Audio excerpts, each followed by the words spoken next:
What's up, everyone? Birds deep. We're in the house. Gene's sipping on his tea. We got the NFL genius below us. We got Cool McCain from Birds Elite. I said that right, right? Cool. Nope. It's Bird. It's damn it. Eagles Elite, man. Eagles He's the Elite. man. Eagles Elite. I'm running on an empty tank, but Eagles Elite. All good. Eagles Elite. Remember what night is it? Tell them Wednesday, 8:30 p.m. EDT so you can whet your at appetite. youtube.com/at Eagles Elite Podcast. Real simple. You'll whet your Eagles appetite on Wednesday and then eat on Thursday with Birds Deep. So I got Cool McCain here. I'm the Godfrey, THEE Godfrey, and I got Gene down here. Gene, tell him who you are. Mean! Woo! Gene. What's popping? I'm so hyped. I felt like the NFL training camp and the Eagles preseason, the cuts, they couldn't have went better, in my opinion. I don't want to get too far ahead, but I told you before the preseason started to look out for that man, Eli Ricks. Made the roster. Undrafted. Kind of hype about that. Don't mind me. I mean, listen, it's a good story. I was good. Would have been a first round draft pick 2 years ago out of LSU. The injury kind of hurt him. I think that he's getting back to that. I think this is the year of undrafted free agents making their comeback. You're talking about Eli Ricks and Justin Ross over there in Kansas City. You might, who knows? You might see Eli Ricks versus Justin Ross in the Super Bowl. Yeah, well, that could be interesting. In the Chiefs rematch, Eagles Chiefs rematch. That's what I want. I wouldn't be mad about that. That's what I want. I'll tell you right now, it sounds stupid. It sounds silly. I don't want the easier road. I don't want the lighter path. I want revenge. I'm a very vengeful person. I am spiteful. I'll give you an example of that. I don't want to go too far into this, but there's somebody that did something, that said something about my father about a month ago. It's on site. You cannot come into the city of Philadelphia. It's on site. I'm a vengeful, spiteful mother effer. I don't want to get too far. There has been a commissioner of fantasy or football fandom has put down a ruling on Gene, though. If the Eagles do happen to go to Super Bowl and lose, he is banned from any group chat for 24 hours. That's fair. Fair. Until there's a cooling off period. Bro, Cool was just as mad, but Cool was cooler. Like, he didn't do it publicly. Cool was privately messaging after that game. He's like, screw him, F him, blah, blah, blah. Like, I was mad, bro. Listen, I think the one thing all three of us have in common is we love the Eagles. We love Eagles football. We all might do it in a different way. We all might have a different roundabout way to do it. Like, I'm super emotional when it comes to Eagles football. You guys don't remember this. Cool might. But I popped off in that chat when the Eagles lost to the Commanders on Monday Night Football. I was losing it that night. I don't like it. Like, I don't like when people, when you lose and they got to rub it in during the game. Give me 24 hours. Give me a little bit. That reason right there is why I tend to watch games alone, especially an Eagles game. If you're an Eagles fan, you can join me. But if you're a Giants fan, I used to have a Giants fan who lived above me, and he was like, yo, let's watch games together. I was like, no, you're not allowed to watch games with me in my house. And he's like, that's petty. I'm like, no, because you're going to say something that's going to twist me sideways, and I'm going to throw you the fuck out. It's actually a great starting point, Godfrey. Yeah. I don't know if you guys know this, but I hate watching games at Lincoln Financial Field. Did I mentioned that to you guys before? Now, is that the field you don't like itself, or you just don't like watching them in person? I would much prefer controlled environments. Same. I'll explain to you what I mean, right? I want to be home next to knowledgeable Eagles fans. I could even let a knowledgeable football fan in the house that's not like a troll, like not a Cowboys fan or a Giants fan. I could allow that, right? Or a Patriots fan. Yeah, that's fair. But I need to sit next to someone that understands the game of football. And at the Eagles game, and I don't mean to sound rude when I say this, there's so many guys that get drunk and say the dumbest things. Like, I'll know the Eagles are playing cover 2 zone. and a receiver will be on a go route, and the safety doesn't get over there early enough. And I'll hear an Eagles fan being like, Darius Slay got burnt. Like, no, he didn't. It's cover 2. Like, what do you don't know what you're watching, right? Like, there's zones, there's man coverage, there's man beaters, there's zone beaters. I don't like try to show my knowledge off too much. However, I can't listen to someone say an NFL player who's an all-pro who didn't make a mistake sucks. You know what I mean? I can't do that. That drives me up a wall. Or you'll hear the obligatory run the ball, bro. I hear you. But every time, run the ball. Do a draw play. It's 3rd and 24. What? Like, there's so many of them. Run the ball. We're passing the ball too much. Throw it to Darren Sproles out of the backfield. It's just like I used to hear them all, and I started to tune them out. I was in a matrix of like Eagles, and I just would I wouldn't even hear it. And people would think I was rude. I'm like, what? Oh, you were talking? Like, I would just tune it out because I never understood. I love football. It's my favorite sport, but it's my least favorite sport to watch in person.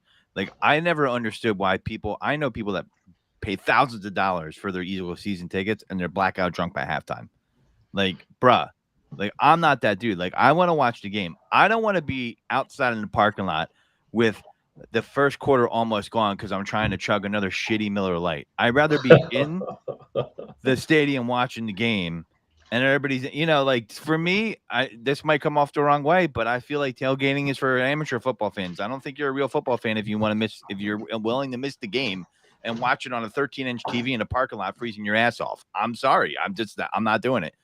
I have a small addendum, admittment to that. That's a really wrong word. I don't know why I use that, but I have a small add-on to what you just said.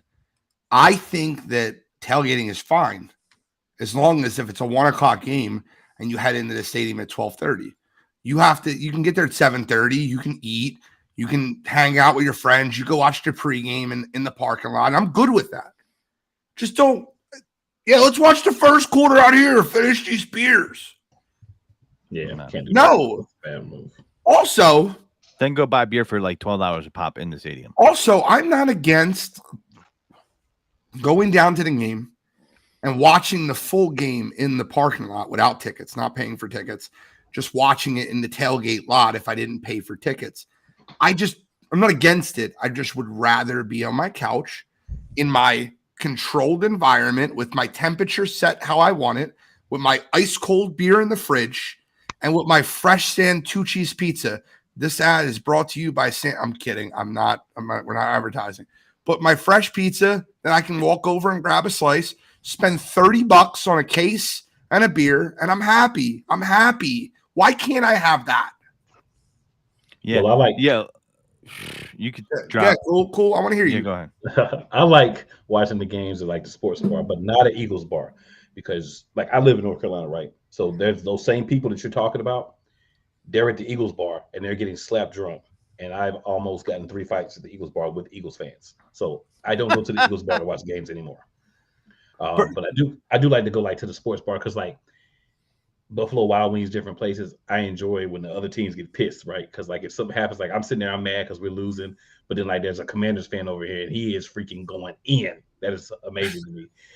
When the Arlington football team loses a game or Dak throws one of those interceptions he always throws and they just lose their mind, it's amazing. So I do enjoy that. But I do see your point as far as going to games. But the phrase that I laugh at the most is third down. It's 7 yards or 10 yards to go. Somebody runs a 7-yard crosser. They're like, oh, he's wide open. Why you hit him with the ball? Because it's still not a first down and we're trying to move the ball. What are you talking about? So that's the one that gets me. But I definitely agree with where you guys are coming from. I do enjoy going to games when I do because I don't live there, right? So it's a whole experience for me. I get to fly up, get a rental car, go down to the stadium, hang out with some of the fans. I always try to plug the show, of course, because I'm a shameless plugger. I'm the new Mick Foley. And then go watch the game. But you got to be in there from the beginning. My friends hate how much I share my shows out. They're like, well, I know every time you're live, you're sharing it in I shared in like softball groups. I shared in like, yard sales. I don't care. I get put in share jail all the time because I accidentally, because I hit share all and I just like click them all. I shared one into a group. It was like, save little Timmy. I'm like, God damn it. No, like it's not real. I'm sharing it in the wrong groups, but we got a lot to get into. And we only got 39 minutes left. So let's start to get into that. Before I throw the depth chart up on the screen, what were your initial thoughts on the cuts, on the third preseason game, and what you've seen in the preseason as a whole? So, like, my thought process would be like, let me give you an example of what I mean. I thought Deion Kane would be more of a threat in the preseason. I thought he would be a threat to take a third or fourth receiver, and he just didn't live up to those expectations. So, like, that would be like an example of what I see in the preseason. I didn't think Reed Blankenship would take such a jump from last year to this year. That was a pleasant surprise. You called it. You did. I give you credit where credit's due. So cool. I'll start with you. Give me a takeaway from the preseason and then a takeaway from some of the roster moves. All right. So my takeaway from the preseason, Gene, Godfrey, all the hosts from the Eagles Elite podcast, I apologize. I foolishly believe that Marcus Mariota can at least be a backup in the NFL. Boy, was I wrong. This guy stinks. Horrible, garbage, trash. Why is he on the roster? I'd rather go with Tanner McKee as the backup. At least he is trying. This dude is terrible. I've never seen guys overthrow everybody before. I don't know who he's even throwing the ball to. He's overthrowing the offense. He's overthrowing the defense. He's misreading everything. He runs great. If you wanted to use him as like a Taysom Hill, he'd be great. But as an actual backup quarterback, if he gets in that game, we are in not just trouble, but we're in trouble. So definitely missed that one. I did get one right, but I completely missed the ball on that one. And I apologize to everyone because it was terrible. As far as cuts, I like the Greg Ward cut because Greg Ward is a kind of like the outside guy. Like he's right there on the cusp, but he's not quite good enough, right? He's smallish. He's got pretty solid hands, but route running has never been great. He understands the game greatly. But as far as actually going out there and performing in the games, he's just not quite good enough. He's like, if we need somebody else, he's a guy to bring up. He understands he used to be a quarterback, but just as a player, he's just always should be right there on that cusp of being cut. And, I'm fine with him on the practice squad. Did they put him on a practice squad? Jory said he quit in Atlanta. Rabel saw enough in Tennessee. But Jory, I just thought he could be a backup. He can't even do that. Not even a backup. He quit in Atlanta. He quit in Tennessee. I mean, I don't look, man. I was told Marcus Mariota was most known for his character and the type of person he was. So I watched that Netflix series Quarterback with Peyton Manning, and I don't know. I had hoped that it was something else, but he quit on that Falcons team. Yeah, he definitely quit on that Falcons team. Godfrey, takeaway preseason. One guy I thought that was going to make it and had a really bad final game was Joseph Nada, the wide receiver. I was watching that game. I was like, oh shit, that might have been it. That might have been it for him, And I was like, oh, he ain't gonna survive because it was gonna be tough. I thought he had a chance because, again, like Cole pointed out, I still think we're thin at receiver, man. I just, I knew Zacchaeus was gonna make it, just because they love that he could block and he could kind of get into the system. And Deion Kane, I was super disappointed in. I thought he would have a better showing. He didn't. There's just so many cuts. Britton Covey, he got cut. I mean, who's returning punts? It's probably going to be Quez. Quez has been the guy that's constantly been on the punt return team. They right now on the depth chart, I'll go over it. It's Boston Scott and Zacchaeus. So the punt return would be Zacchaeus with Devontae Smith and Quez. And then the kick returns, we got Boston Scott, Kenneth Gainwell, and Quez. Yeah, I thought Micaiah Garner would he started to kind of really tail out, stuff that I saw the Eagles move on from, kind of, Nicholas Morrow they moved on from, thought that would turn out better, did not. They IR Trey Turner for the year, Trey Sermon for the year. Say what? Oh yeah, they IR'd him for the year. Yeah. Trey Sermon, I put him in the same category I'm about to put Tyree Jackson. That's an experiment that these guys are future XFL, USFL players. I mean, they just don't have that second gear to contribute on an NFL roster. Tyree Jackson's been an experiment. They've been trying for years. They finally let go of that. It's I didn't even know Freddie Swain was even on the team. I was like, what? He was on the team? So, there's a couple things that I'm hoping they're working out. Ian Book, I mean, of course, I totally agree with cutting him, but I mean, Kennedy Brooks, though, that last game. How about the Nicholas Morrow cut? I love that. I love that they know, like the way I seen that, right? They signed Nicholas Morrow. Now you got to understand, Nicholas Morrow was a guy that played for our defensive coordinator before. That's why he got brought in. He knew the scheme. He knew the defense.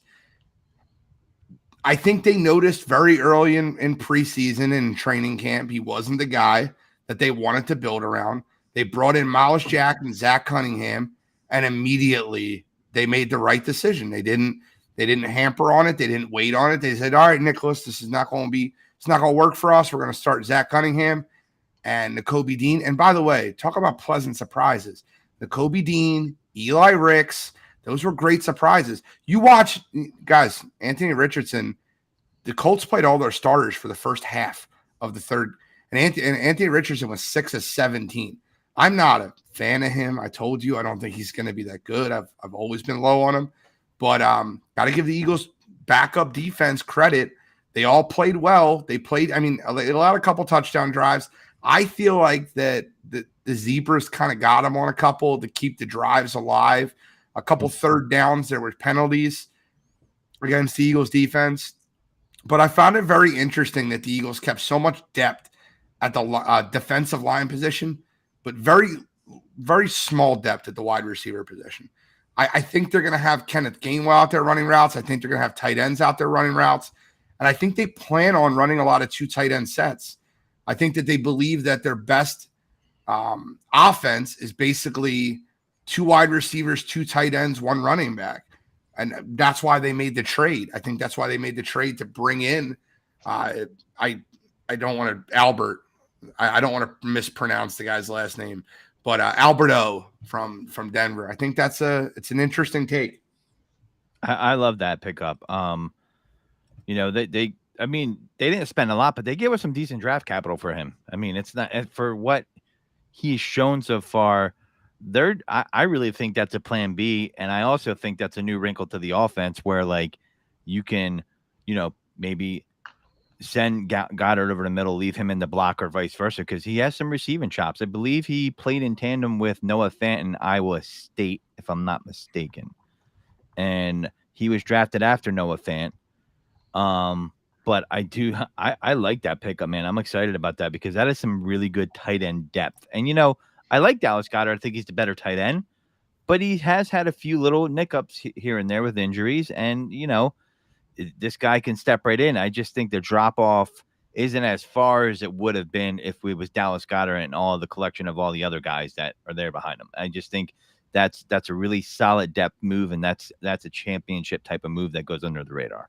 I don't hate Calcaterra. I don't hate Jack Stoll. I don't think either one of those guys are bad players. But when I look at what the Eagles did in that final preseason game, they tried giving Trey Sermon every opportunity to earn a roster spot. He went 16 of 30. Deion Kane finally showed out in the third preseason game. Joseph Nada did not. Shame about Tyree Jackson. Hope he gets better soon.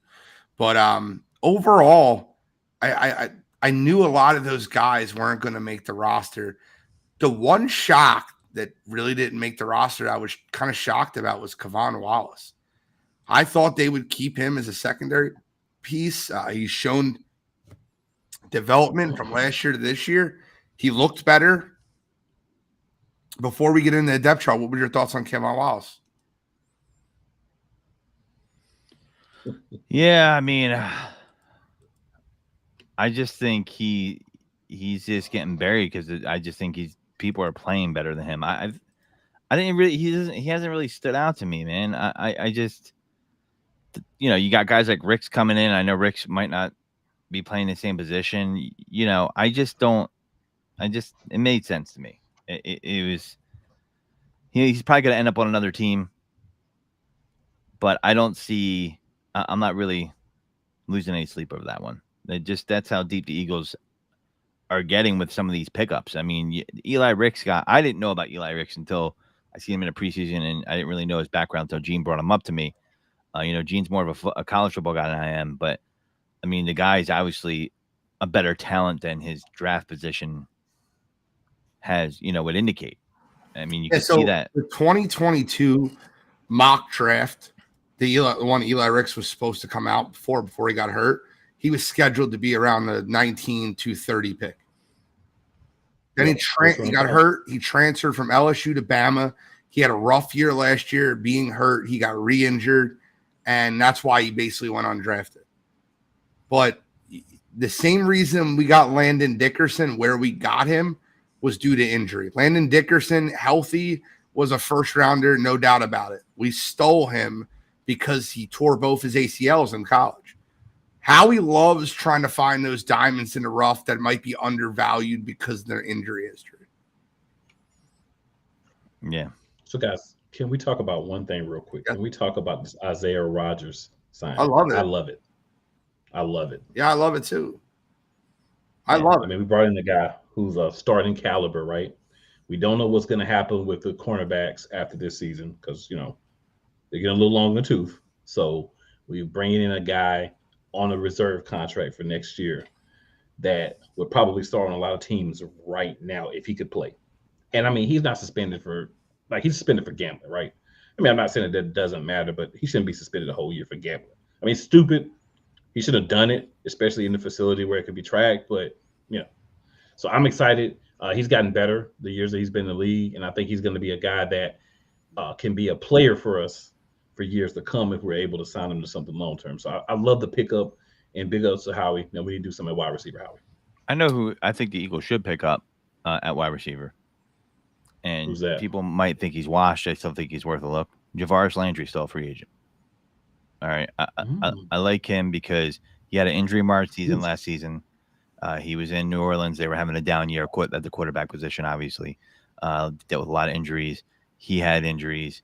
He's a good teammate, good character guy. He's a good pass catcher in traffic. He plays tough.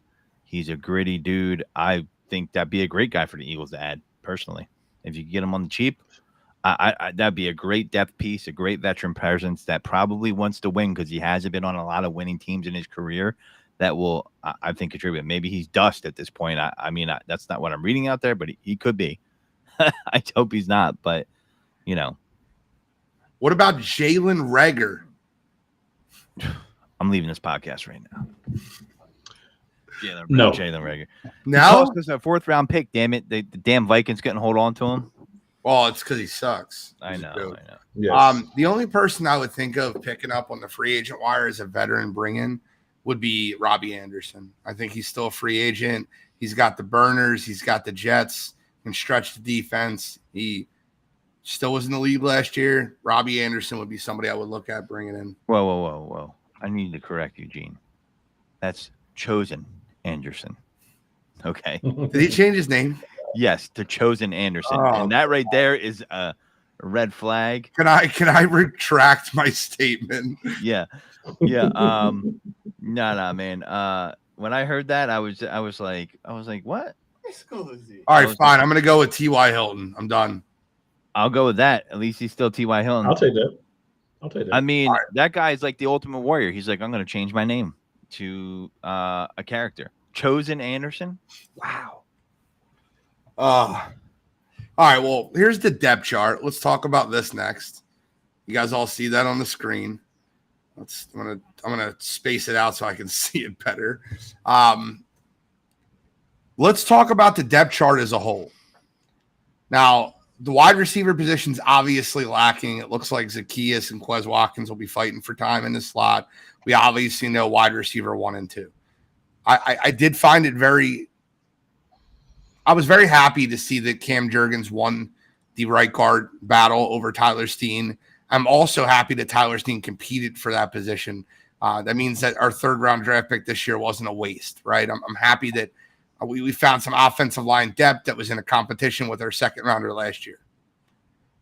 Looking at the offense overall as a whole, I think Alberto will move up to tight end 2. He just got in the building, which is why he's still listed as tight end 4. But looking at the offense as a whole, I find 0 issues with anything there, including the running back room and the order in which they're listed. Starting with the offense, what do you see? What do you look at when you see this, and what would you prefer to see more of? Go ahead, Copper. I mean, on this overall depth chart. I mean, dude, I hate to keep beating a drum, but I just feel like we got 4 receivers. Like, I don't know what else to say, man. Like I can't get mad at the secondary. I can't get mad at the D-line. Punter's a problem. And, it reminds me of the Andy Reid era. I want to take you back in the Wayback Machine, okay? We were playing the Green Bay Packers on opening day.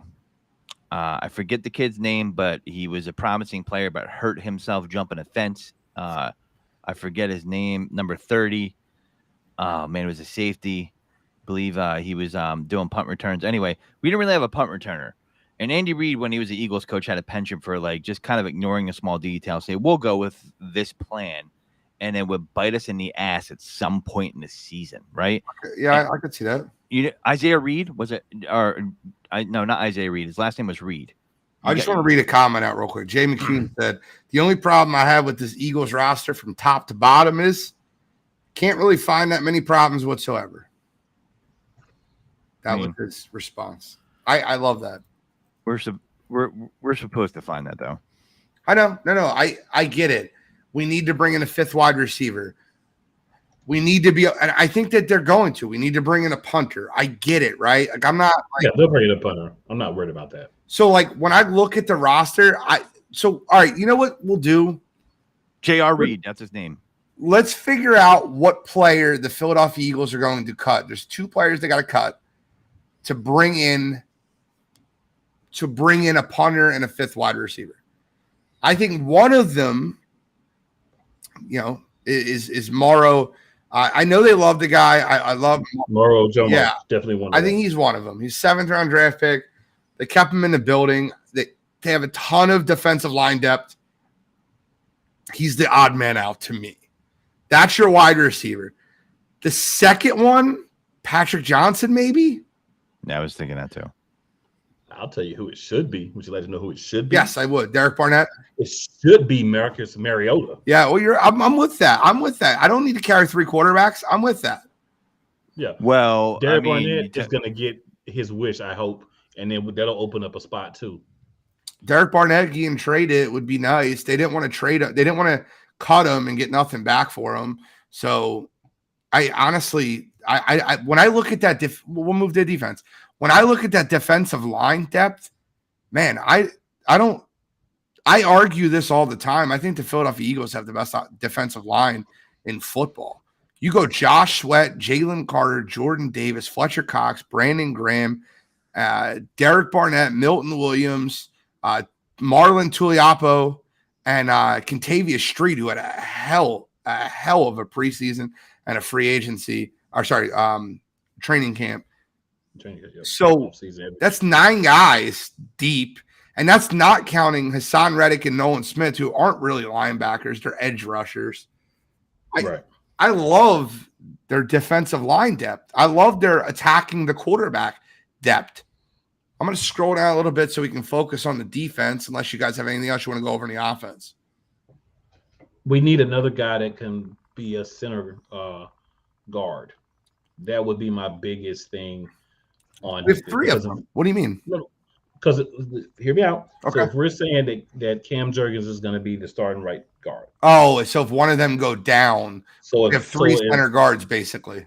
Yeah. So if Jason Kelsey gets hurt, what are we going to do? We're going to have to then take Jurgens and move him to center, and then move Steen. We're going to have to Steen up, but then still need another guy who can play that, who can kind of do that. So that would be my biggest thing of something that we might want to look at.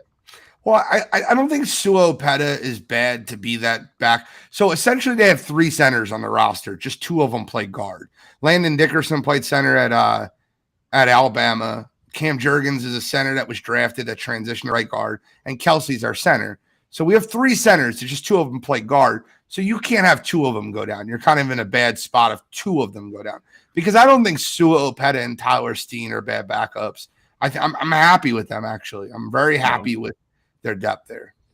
I think two receivers that the Eagles are going to bring back, Covey and Allen, are going to come back. They're on the practice squad. Oh, here's the practice squad right here. Just so they're on it, but I mean, I think they're going to come back and your boy Joseph Nada is on the practice squad. Taron Jackson made the practice squad, which is no surprise.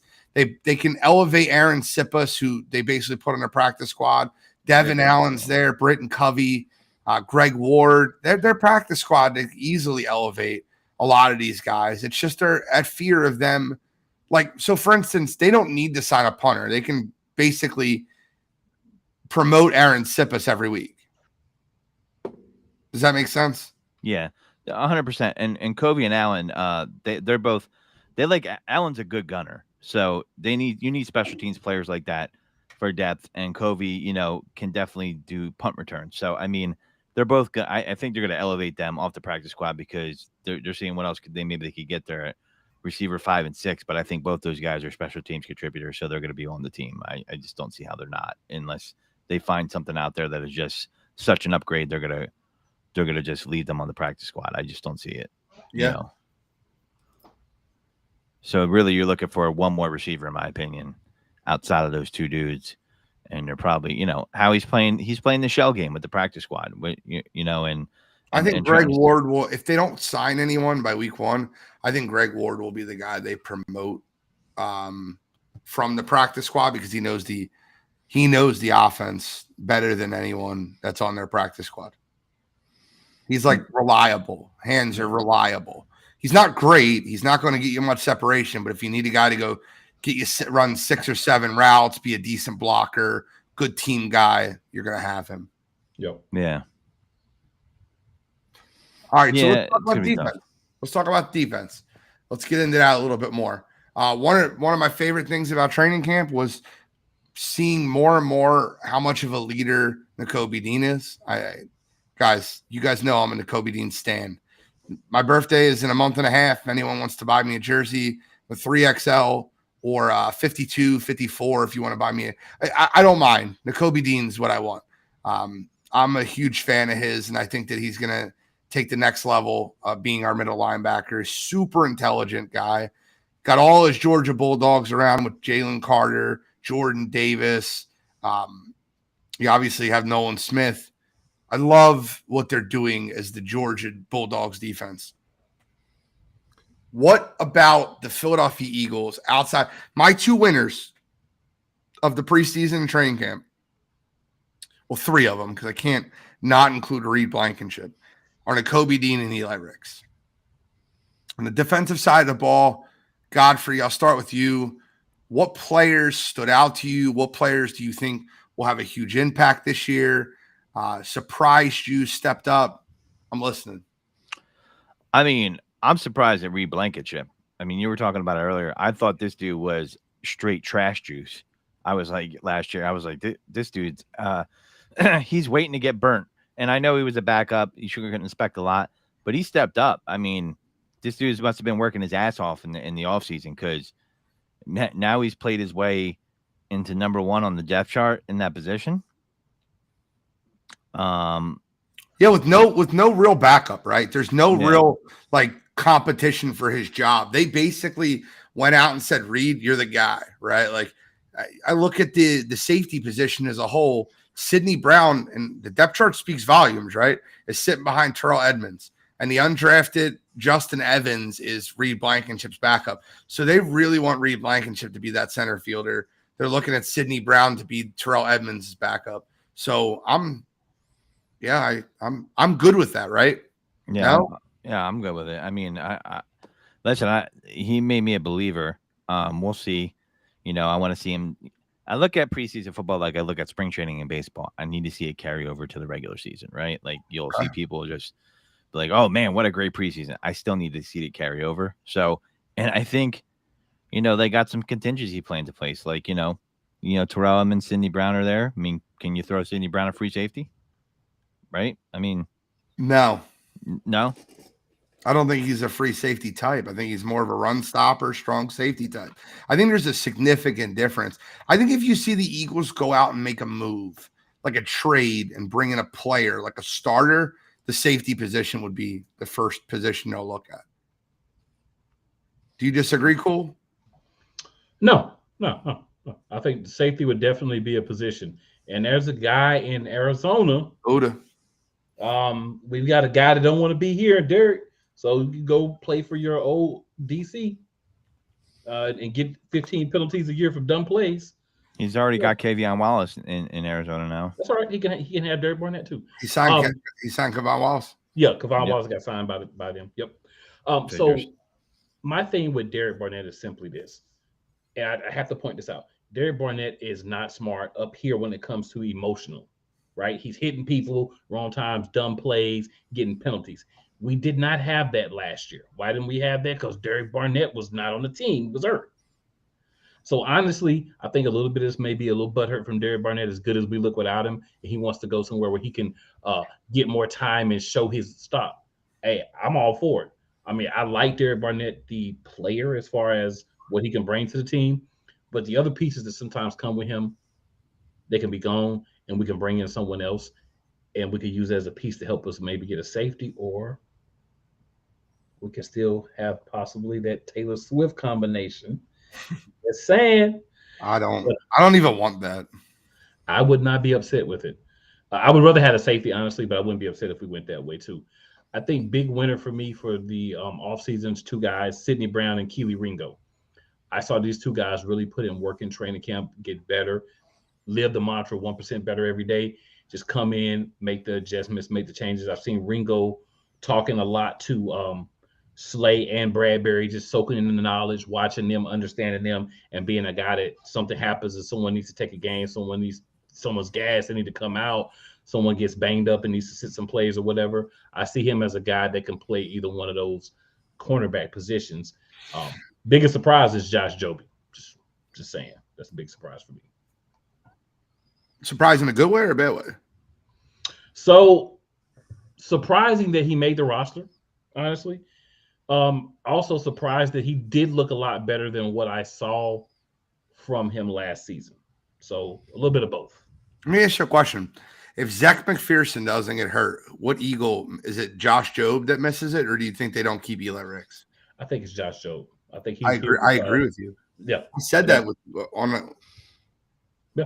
Yeah. As a whole, when I look at this, I think there's significant linebacker depth issues. All their slot linebackers, Hassan Reddick, they're all edge rushers. Reddick, Nolan Smith, Patrick Johnson, they're all edge rushers. So the interior linebacking core of Zach Cunningham, Nakobe Dean, and Christian Ellis tells me two things. One, they don't value the linebacker position. And two, they're very happy with their two starters because you're an injury or two away from not having a linebacker. Well, we know they don't value linebackers, so we've known that for the last 10 years. You're correct. Yeah. Unfortunately, it's not really funny, but I laugh because it's true, but it's not really funny. It's funny because it's true. Yeah, in a way. The only two special teamers they kept on the roster were Jake Elliott and Rick Lovato.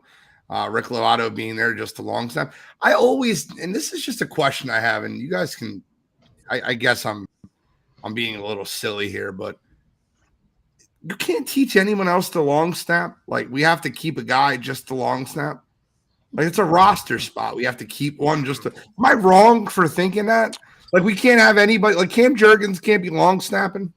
Talk to the Giants and when they played the Niners in the playoffs in the late 2000s. That one long snapper.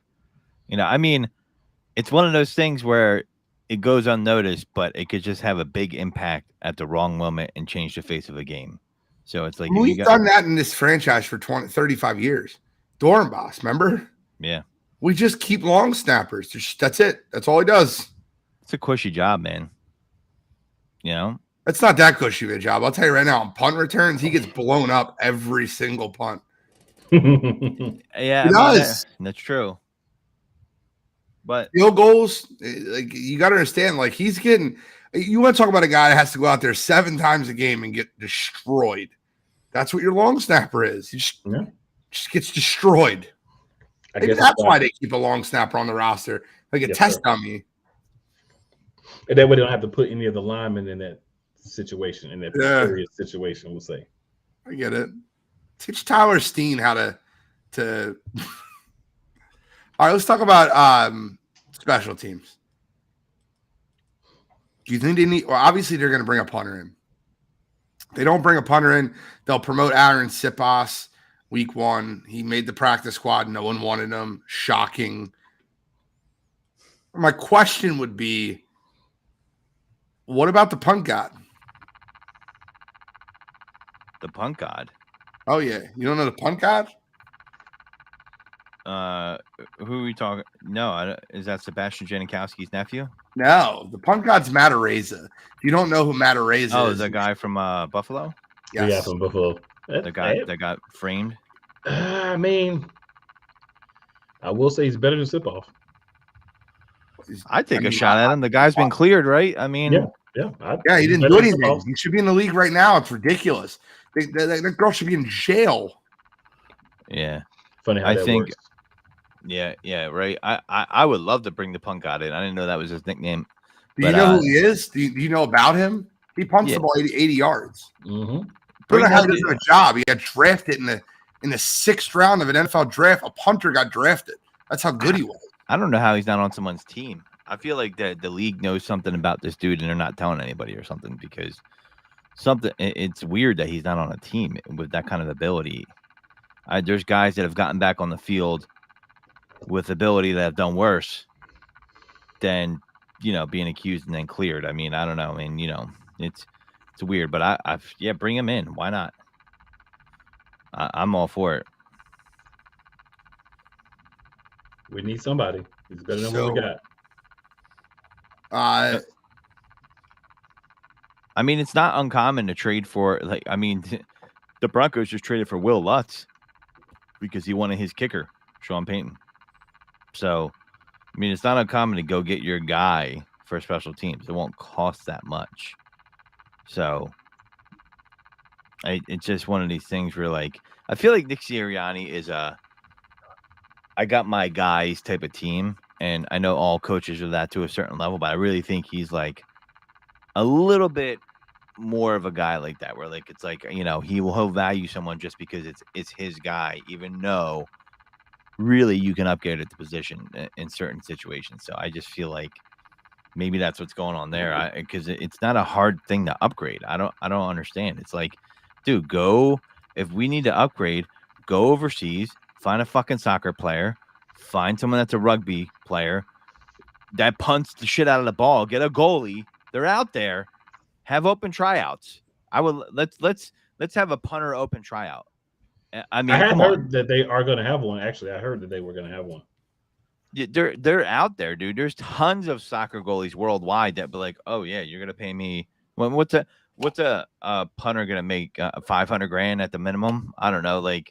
Yeah, it's $500,000 to $800,000. They're gonna be like, yeah, I'm there. Why not? I mean, that's a position that you can fill outside of the NFL bubble. I had to go warm the leg up there, Gene, man. I'm not. There's no way. You can. It's only a joke. I'm definitely. Yeah, I know. I'm just saying, I've tried. I'm not kidding with you. I don't know why, for whatever reason in my life, I'm at 20 years old. I'm going to be an NFL kicker. I'm going to just start kicking. and it is not as easy as you think it would be. It's not easy. I played soccer, football. I'm like, I'm gonna start kicking. I'll make this work. No, not good. You're good. Cool. You're good. So any final thoughts? We have a couple minutes before we wrap up the show.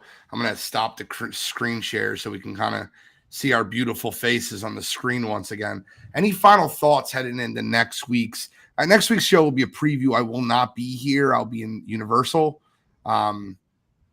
Jesus, Godfrey. I can't. But we'll be in Universal. I'll be in Universal next week, so I won't be here. It'll be just Cool and Godfrey. If they want to bring in a third, that's on them. We'll talk about it. But any final thoughts leading into next week's week 1? Anything that you want to see this week? Any undrafted free agents or any guys that got cut from teams that you're looking at? Notable cuts around the league that you're looking at for the Eagles to bring in? Man, I was looking while we were talking all over the internet. I haven't really found anybody that I was tickled by to bring in. Unless you see one cool, but the Jarvis Landry one, that's the one I would think about. But I have one that makes like really big sense. I just kind of I didn't want to take it away from anyone. Throw it out there. Well, why not bring in Bailey Zappi or Colt McCoy to be our backup quarterback instead of Marcus Mariota?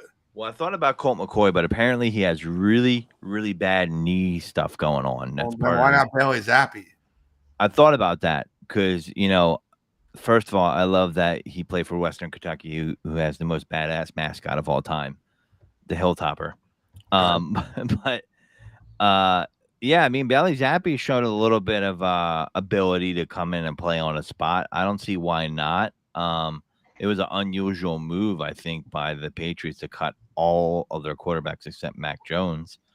Not saying they should have cut Mac Jones, but so I would. I mean, he's got some, the kid's fighting for a spot. I think he's going to have more dog in him than Marcus Mariota at this point in his career. I would do it. At any point in his career. I also thought it was very interesting that the Dallas Cowboys cut Jabril Cox. He was looked at as the starting linebacker up until 2 weeks ago, and he got cut. So I wouldn't mind bringing him in for linebacker depth. Always been a fan of him out of LSU. I wanted the Eagles to draft him when he came out. That would be somebody. And then Philip Dorsett from the Las Vegas Raiders got cut. The Raiders are such a dumpster fire. I wouldn't mind bringing him in to be our fifth wide receiver. Kendrick Bourne got cut. I mean, didn't he get? Yeah, he got released. I mean, our boy John Hightower got cut. Yeah, no, he needs to try for the USFL. Him and Tyree Jackson, they can take a bus together. I mean, I remember people talking about John. I think Tyree Jackson actually got picked up though.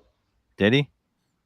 He's just one of those guys with size where they're like, oh, this guy is a physical specimen, and they're just hoping it turns into something, and it just hasn't. I mean, so I wanted Jalen Smith, the linebacker from New Orleans.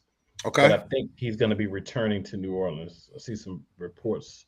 Nothing official yet, but because I would like to have, another guy, like you were saying, in that linebacker room that can play. And I think he would be a good My favorite one that got cut was Deion Jones. He got cut from Carolina. I wouldn't mind adding him to the room. There you go. Yeah. There you go. All right. Well, it's 6:50, gentlemen. Another episode of Birds Deep in the books. Every week we'll be bringing the Eagles football. Godfrey, see us out. Let us know. Give everybody their due. Your show, brother. Yo, listen. Thanks for listening, folks. It's going to get more intense as the season goes on. We got Cole McCain. We got Gene over here, the NFL genius. Me, the Godfrey. We got more coming for you. And you will be able to look forward to, because the next time, we got one more show before the Eagles play, right? So, yep, you'll be able to look forward to breakdowns, grades of every game during the season, including the playoffs, from all three of us who are astute and avid Eagle watchers, even football itself. So, tune in. You know where to find us. I'll be in Universal Studios at a bar at ESPN Studio watching the Philadelphia Eagles play. I'll be on vacation. Like, sorry guys, I'm going to watch the Birds all day. That's how I would be roll. Moving from ESPN that whole entire Sunday. That's how I would roll. Absolutely. So, and bro, everybody be damned. That's all I got to say. But thanks for tuning in, folks. Thanks for listening. You know where to find us. Sports Empire Network, Wire to Wire. Am I missing anything there, Gene? We've been switching it up over the past 2 weeks. I don't want to leave anything out. We're not switching up. But my man, Cool McCain, Eagles Elite Podcast. Tune into him. Also, the NFC East Roundtable. The guy knows his stuff. He constantly on multiple Eagles shows. I'll be on. Me and Godfrey will be on Sideline to Sideline in just 8 minutes. Make sure you tune into that. We're releasing our playoff brackets, and next week on Birds Deep, you'll see all three of us back here. Well, two of us. I'll be in Universal, but yeah, Godfrey. Also, let's work on bringing back Counterfeit Green starting next week. Oh yeah, Counterfeit Green comes back. You have to. I think it should start 2 weeks from now after the Eagles play. But that's all right. We'll do that. Green we'll be bringing back. Appreciate everybody tuning into the show. We are signing out. Take your Birds Deep.